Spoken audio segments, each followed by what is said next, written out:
ठीक है, आज हम लोग अध्याय 5 स्टार्ट करने वाले हैं जिसका नाम है वित्तीय साक्षरता और डिजिटल भुगतान अनुप्रयोग।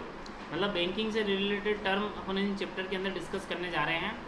अब बैंक तो सभी जाते हैं लेकिन और ऑनलाइन पेमेंट सभी करते हैं, लेकिन कुछ बातें हैं जिनको अपने को पढ़ करके ही अच्छे से समझ में आएगी। कुछ बैंकिंग टर्म होती है जैसे नेफ्ट, आरटीजीएस वगैरह वो होता रहता है, तो उसके बारे में अपन को इस चैप्टर में पढ़ने को मिलने वाला है। चलो, सबसे पहले इसमें दे रखा है ऑनलाइन बैंकिंग। ऑनलाइन बैंकिंग क्या होती है आप लोगों को समझना है। ऑनलाइन बैंकिंग का मतलब गूगल पे, फ़ोन पे से नहीं है। ऑनलाइन बैंकिंग का मतलब है आपको बैंक जाना है, बैंक में जाकर के आपको बोलना है कि हमारे नेट बैंकिंग स्टार्ट करनी है। आपको एक एप्लीकेशन लिख के देनी पड़ेगी, नेट बैंकिंग स्टार्ट करेंगे, वही ऑनलाइन बैंकिंग होगी। उसके अंदर आप लोगों को एक आईडी और पासवर्ड मिलेगा। ये हर किसी को नहीं होगी, आप लोगों को रिक्वेस्ट करनी पड़ेगी बैंक को, तभी आपको आईडी पासवर्ड मिलेगा। ठीक है, जो भी सालाना मंथली चार्जेस होता है इसका चार्जेस बैंक लेती है।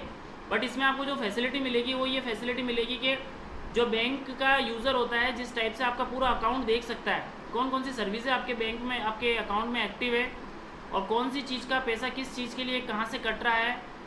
अन्यथा इसके अलावा जैसे आप लोग मान लो डेबिट कार्ड को क्लोज करना चाहते हो, ठीक है, और नया अप्लाई करना चाहते हो, पिन चेंज करना चाहते हो, तो आपको एटीएम जाने की और बैंक की ज़रूरत भी नहीं है, नेट बैंकिंग से हो जाएगी। तो नेट बैंकिंग एक ऐसी फैसिलिटी है जो घर बैठे बैठे इंसान को पैसों के अंदर काफ़ी सारे जो टर्म है बैंकिंग की वो करने की फैसिलिटी देती है। जैसे नेफ्ट, आरटीजीएस करने की फैसिलिटी मिल जाएगी आप लोगों को। अपना पूरा के पूरा स्टेटमेंट 6 महीने साल भर का स्टेटमेंट आप देख सकते हैं। अगर आप अपने पिन नंबर चेंज करना चाहते हैं उसका एटीएम का, तो भी बदल सकते हैं। तो वो सारी नेट ऑनलाइन बैंकिंग होती है, उसी को नेट बैंकिंग बोलते हैं। इस पूरे पैराग्राफ के अंदर यूज़र नेम और आईडी पास, मतलब इस पूरे पैराग्राफ के अंदर नेट बैंकिंग के बारे में समझाया गया है। तो आप लोगों को एक शब्द में समझना है तो समझो, एक आईडी पासवर्ड होगा। आप बैंक के साइड पे जाएंगे, वहाँ से जा कर के आपको लॉगिन करना होगा और लॉगिन करने के बाद में आप अपने अकाउंट में विजिट कर पाएंगे। उसे ही ऑनलाइन बैंकिंग कहते हैं। और नेट बैंकिंग, ऑनलाइन बैंकिंग एक ही चीज़ का नाम है, ठीक है।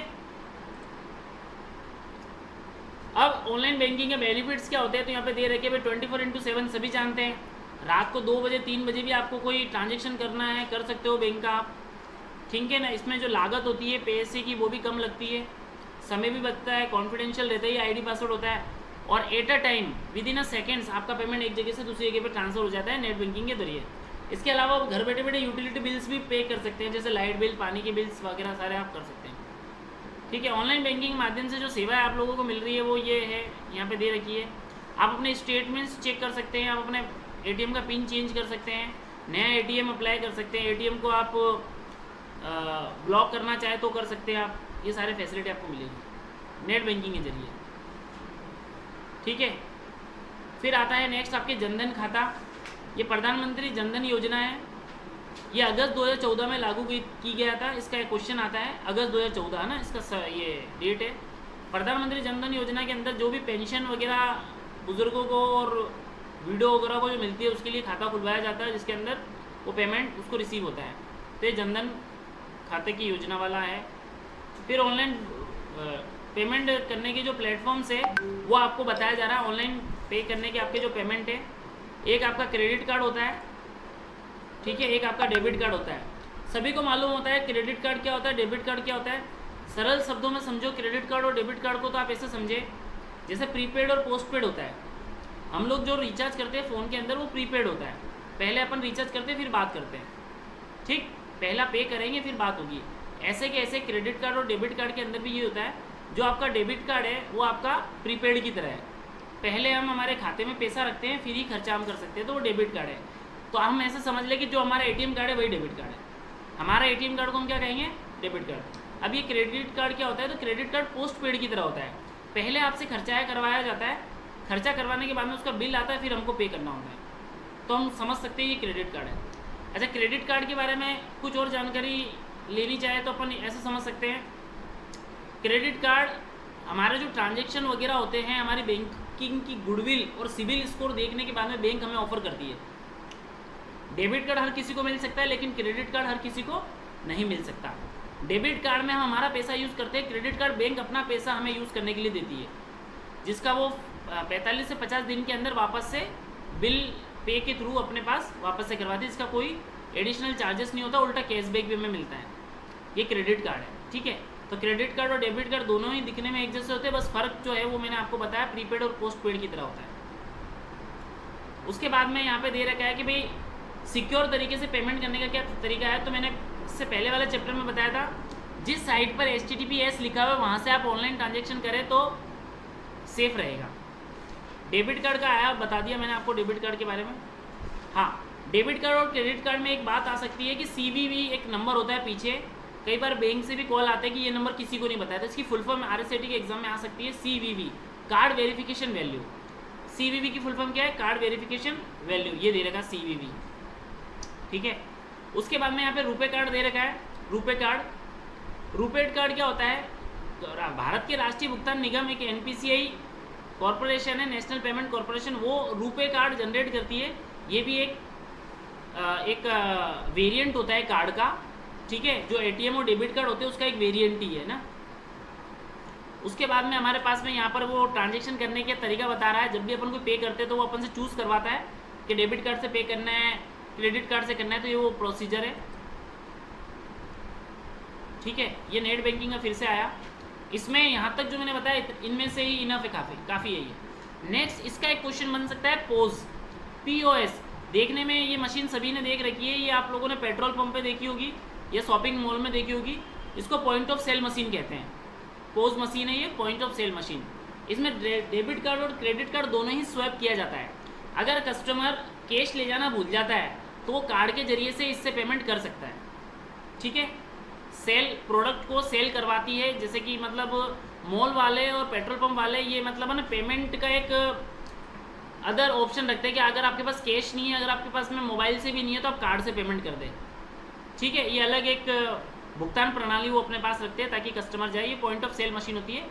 इसकी फुल फॉर्म आ सकती है POS की, पॉइंट ऑफ सेल मशीन। इसको स्वैप मशीन भी कहते हैं। मैं बात क्या कह रहा हूँ, क्रेडिट कार्ड और डेबिट कार्ड दोनों ही चलते हैं यहाँ पे। अगला टॉपिक आता है मोबाइल भुगतान पेमेंट जो है। अब हम लोग जो गूगल पे फ़ोन पे करते हैं ना, ये उसके संदर्भ में बताया जा रहा है। तो सबसे पहले मोबाइल डिजिटल वॉलेट्स के बारे में आया। डिजिटल वॉलेट्स का मतलब सबसे पहले वॉलेट देने वाली जो कंपनी थी वो पेटीएम थी। सभी के खाते पेटीएम से कनेक्ट होते थे और वॉलेट के अंदर खाते से वॉलेट में पेमेंट हम रखते थे, फिर वहाँ से हम लोग ऑनलाइन परचेसिंग करते थे या पे करते थे। तो ये वॉलेट है।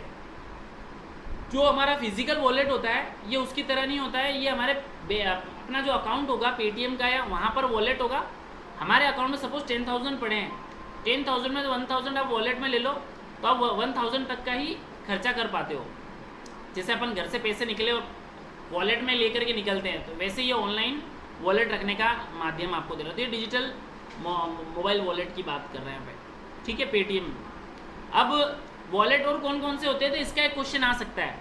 जैसे कि वॉलेट एक तो पेटीएम का मैंने कहा, उसके अलावा देखो SBI बड़ी भी वॉलेट देती है, फ्री चार्ज भी देती है, मोबिक्विक भी देती है, पेटीएम दे ही रही थी, फ़ोनपे भी दे रही है, ऑक्सीजन भी दे रहा था, M-Rupee भी दे रहे थे, पेयू मनी भी है, एयरटेल मनी भी है, जियो मनी भी है, वोडाफोन M-Pesa है, एक्सिस बैंक लाइम है, ICICI पॉकेट्स है और स्पीड पे है। ये वो अपने कंपनीज है या ऐप कहें आप, जो आप हम लोगों को डिजिटल वॉलेट की फैसिलिटी दे रही है, ठीक है। पेपल भी एक आता है। आपको ये नाम ध्यान रखने पड़ेंगे, एग्जाम में क्वेश्चन आएगा कि मोबाइल वॉलेट कौन कौन देता है या कौन नहीं, इनमें से कौन नहीं देता, ठीक है ना। तो आपको यहाँ पे ध्यान देना पड़ेगा। तो ये मोबाइल वॉलेट वाली बातें हैं। ये चित्र आपको देखने में समझ आ रहा है, इसको QR कोड कहेंगे। कई बार इसकी फुल फॉर्म आ जाती है QR, क्विक रिस्पॉन्स। QR की फुल फॉर्म क्या होता है? क्विक रिस्पॉन्स, ठीक है। तो ये पेटीएम और हर जगह अपन QR कोड देते हैं, गूगल उस पर वहाँ पे तो देख लेना। नेक्स्ट आपके पास में आता है योनो ऐप। ये SBI का योनो ऐप है। जिन बंदों का जिनका SBI के अंदर अकाउंट होता है वो अपने SBI अपना एक ऐप देती है योनो, जिसमें वो सारे फैसिलिटी देख सकती है। वो नेट बैंकिंग वाली चीज़ें देखने को मिलेगी इसमें। SBI योनो नाम है इसका। इसमें भी सब ट्रांजेक्शन वगैरह हम सब देख सकते हैं। नेक्स्ट आपके टॉपिक आता है UPI। अब सबसे पहले जो पेमेंट अपन ऑनलाइन की फैसिलिटी आज हमें मिली है ना, वो सिर्फ और सिर्फ UPI की वजह से मिली है। आज अपन डायरेक्ट फ़ोन नंबर से जो पैसा सेंड कर पा रहे हैं ना एक दूसरे को, उसके पीछे क्या चीज़ है? UPI ID। अगर UPI ID नहीं होता तो अपन फ़ोन नंबर से फ़ोन नंबर टू पैसा नहीं सेंड कर सकते। हमें खाते टू खाता सेंड करना होता, मतलब सामने वाले का अकाउंट नंबर चाहिए और फिर हम हमारे अकाउंट से सेंड करेंगे। आज बोलते हैं ना कि मैं आपको पेमेंट कर रहा हूँ, नंबर बोलना, फ़ोन नंबर से पेमेंट देना अपने आप में अभी के टाइम में बहुत चमत्कार है ये। मतलब फ़ोन नंबर से तुम पैसा सेंड करो, सोचो, तो वो UPI ID से पॉसिबल हो पा रहा है। क्योंकि जब हम फ़ोन पे या गूगल पे इंस्टॉल करते हैं तो हमारी एक यूपीआई आईडी बन जाती है, उस नंबर से वो आईडी बिलोंग करती है। जब हम पैसा सेंड करते हैं तो वो हमारे फ़ोन नंबर के बेसिस पे हमारे खाते में चला जाता है, जो भी यूपीआई आईडी उससे बनी होगी। इसका क्वेश्चन आता है फुल फॉर्म, यूपीआई की full form, unified payment interface.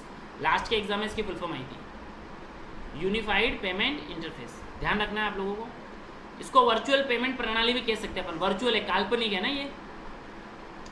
Next आपके आ जाता है भीम, ठीक है। फिर भीम भी सबसे पहले जब यूपीआई आया था तो भीम ऐप से ही होता था वो। इसका भारत इंटरफेस फॉर मनी करके है, इससे भी लोग ट्रांजेक्शन पहले खूब करते थे। उसके बाद में आपको पेटीएम और गूगल पे, फ़ोन पे मिला है। एक ये यूएसएसडी भी है, लेकिन ये इतना फेमस नहीं है। ये भी एक पेमेंट इंटरफेस करने का फैसिलिटी है। ये यूपीआई के फुल फॉर्म का क्वेश्चन दे रखा है और मोबाइल वॉलेट की कुछ बता रहा है, ये ध्यान रखना है। एक आपके आधार सूक्ष्म भुगतान प्रणाली भी दे रखा है, आधार इनेबल्ड पेमेंट सिस्टम। कई लोग आधार कार्ड से पेमेंट लेते हैं, आपने देखा होगा, तो ये वो है। फिर आया आपका गूगल पे। जीपे का मतलब गूगल पे होता है, गूगल कंपनी द्वारा पेमेंट इंटरफेस की ऐप बनाई गई है गूगल पे, जिससे हम पेमेंट रिसीव और सेंड करते हैं। ये गूगल पे होता है, इसमें भी यूपीआई आईडी ही है। फिर अब थोड़े ये खास पॉइंट आ रहे हैं जिसपे बच्चों के मार्क्स कटते हैं। इसमें मैंने आपको डिटेल में नेफ्ट और आरटीजीएस और उसमें डिफरेंस बताया रखा ना, मैंने लिखवा रखा है, इसको एक बार अच्छे से पढ़ लेना। तो सबसे पहले तो आपके पास में आता है नेफ्ट। नेफ्ट की फुल फॉर्म होती है national education electronic fund transfer, national electronic fund transfer. ये एक टर्म है बैंक की, जो कि पैसे एक जगह से दूसरी जगह भेजने में यूज़ किए जाते हैं। 24/7 आप पेमेंट एक जगह से दूसरी जगह पे सेंड कर सकते हो। उसके बाद में आता है आईएमपीएस, इमीडिएट पेमेंट सर्विस। इसका भी फुल फॉर्म आ जाता है इमीडिएट पेमेंट सर्विस। ये भी आपको ध्यान रखना है, ये भी पेमेंट सेंड करने की एक प्रणाली है। उसके बाद में आता है RTGS, real time gross settlement. ये फुल फॉर्म्स आपको ध्यान देना है और उसके बारे में डिटेल में मैंने समझा रखा है आप लोगों को कि कौन सा कब काम आता है। एक बार और आप इसको अच्छे से पढ़ सकते हैं। तीनों के तीनों बैंकिंग टर्म में पैसे भेजने की, एक 1 लाख से कम का भेजती है, एक 1 लाख से ज़्यादा का भेजती है, और एक ऐसे। ये सब मैंने, ये देखो 2 लाख रुपए तक का करवाती है आरटीजीएस। और ये कोई हाथों हाथ हो जाती है, कोई 24 घंटे मांगती है, कोई 2-3 घंटे मांगती है। तो नेफ्ट, आरटीजीएस और ये, इसमें आपको डिफरेंस ध्यान रखना पड़ेगा। फिर ये बीबीपीएस भी है, ये भारत बिल पेमेंट सिस्टम का है। तो इसमें से जो इम्पोर्टेंट था वो मैंने जो बताया ना, आईएमपीएस, नेफ्ट, आरटीजीएस में से क्वेश्चन बनेगा। फिर आता है फास्टैग। इसको सिर्फ आप ऐसे समझ सकते हो, टोल। हम जब 4 व्हीलर या ट्रक, बस लेकर के जब निकलते हैं हाईवे पर, तो जो टोल होते हैं, टोल प्लाजा, उन टोल प्लाजों पे जो हम लोग टैक्स देते हैं, ठीक है ना, वो टैक्स, जो टोल नाके पे जो टैक्स लेने का जो है, उसके लिए फास्टैग लगाया गया है। फास्टैग क्या कर रहा है, गाड़ियों का टैक्स लेता है वो। तो फास्टैग आपको क्या करके फैसिलिटी दे रहा है, ये ऑनलाइन है। हर गाड़ियों पर एक क्यूआर, वो बारकोड लग जाता है, कांच पर एक बारकोड लगता है। जैसे ही टोल प्लाजा से कार निकलती है, वो उसको स्कैन करता है और जो भी चार्जेस है वो कट जाते हैं सीधे हमारे खाते से। हमें फास्टैग का रिचार्ज करवाना पड़ता है, फास्टैग के अंदर पेमेंट रखना पड़ता है। जैसे ही गाड़ी वहाँ से निकलती है टोल प्लाजा से, तो वो पैसा वहाँ से कट जाता है। इसके 2 बेनिफिट है, एक तो समय बचता है, एक पेट्रोल बचता है फास्टैग। तो फास्टैग से संबंधित अगर कोई क्वेश्चन आए तो आपको ध्यान रखना है। ये तो अब प्रैक्टिकल भी हो चुका है कि तुम कभी भी जाते हो तो देखना फटाफट वहाँ से गाड़ी निकल जाती है, अदरवाइज पहले लाइनें बना करके गाड़ी रखनी पड़ती थी। ये टोल प्लाजा का फोटो लग रहा है, ये फास्टैग फैसिलिटी अभी अभी अपने यहाँ पे आई है, कुछ 8-10, 7-8 साल हुआ है ये फास्टैग सर्विस है। तो इसमें दे रखा है समय की बचत होती है और मैसेज वगैरह आ ही जाते हैं, पेट्रोल। फिर ये प्रधानमंत्री जनधन योजना की कुछ क्वेश्चन है। क्रेडिट कार्ड ओटीपी की फुल फॉर्म, हाँ, 1 टाइम पासवर्ड सभी जानते हैं, ठीक है। एसबीआई बड़ी क्या है, तो एक क्वेश्चन आएगा। एसबीआई बड़ी एक मोबाइल वॉलेट एप्लीकेशन है, ध्यान रखना है आपको। यूपीआई की फुल फॉर्म का क्वेश्चन है ये। अब इसमें से जो कुछ की पॉइंट्स मैंने बना लिए हैं, उनको एक बार वापस से रिवाइज कर लो। ऑनलाइन बैंकिंग से संबंधित क्वेश्चन आएगा कि ऑनलाइन बैंकिंग से संबंधित कौन सा फ़ायदा है या कौन सा नुकसान है। ऑल ऑफ द अबव में ऐसा आ जाएगा, समय की बचत, 24/7 फैसिलिटी। फिर एक लास्ट में ऑप्शन आएगा ऑल ऑफ द अबव, तो आपको ध्यान रखना है। ऑनलाइन बैंकिंग, नेट बैंकिंग एक ही बात होती है। अगला है जनधन योजना, इसी को प्रधानमंत्री जनधन योजना कहते हैं। इसकी अगस्त 2014 के अंदर इसकी स्थापना की गई थी, ठीक है।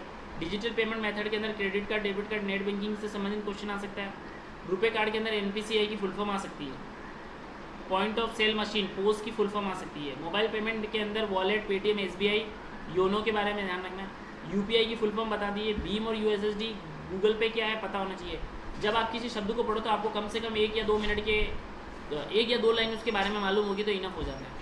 नेफ्ट, आरटीजीएस, आईएमपीएस, बीबीपीएस क्या है बता दिया मैंने, फास्टैग बता दिया, और एक एसएमएस है, शॉर्ट मैसेज सर्विस। ये कुछ की पॉइंट्स है, ये कुछ की पॉइंट्स है जिसको आप देख सकते हो, समझ सकते हो, और इन पर बेस क्वेश्चन आपके एग्ज़ाम में बनना ही बनना है। इनमें से आपके क्वेश्चन बनना ही बनना है, आप इसको अच्छे से देखिए, ठीक है। तो इस चैप्टर में इतना था, खास आप लोग देख सकते हैं।